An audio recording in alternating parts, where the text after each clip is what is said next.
hosting or how to set up your store.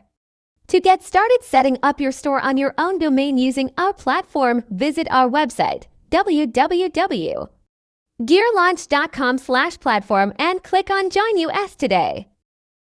Click on the Login button. Use your Gmail address and password to log in.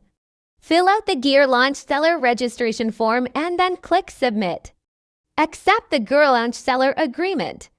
Scroll down to the bottom of the page. Add your domain registrar and your domain, then click the Submit button. It usually takes less than 24 hours. To receive approval for your store, you'll be notified by email once it's approved.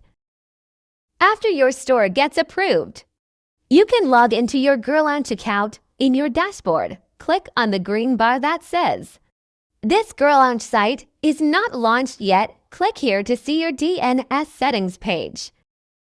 Copy the values from here to update your domain registrar. With these DNS records and values, go to your domain registrar website and log into your account.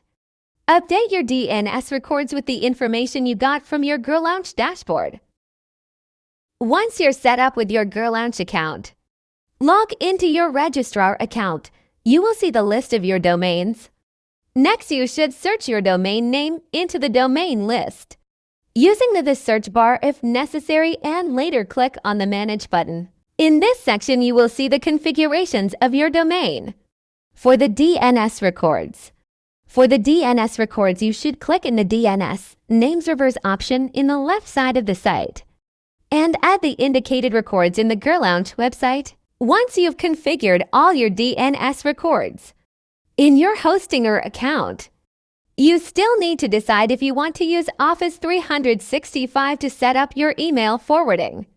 Doing so allows your customers to reach our customer service team directly. You can use a personalized support email, opening parenthesis support at your _domain_name.com, or you can use our free generic support email hello@gearlaunch.com.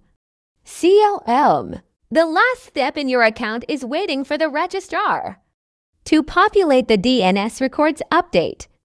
Once you click on Verify DNS records and each setting status is verified, it means your store is live. Last, your store will begin the SSL certificate signing process, which could take up to 24 hours to be completed. It's worth the wait for your store to be live and secure.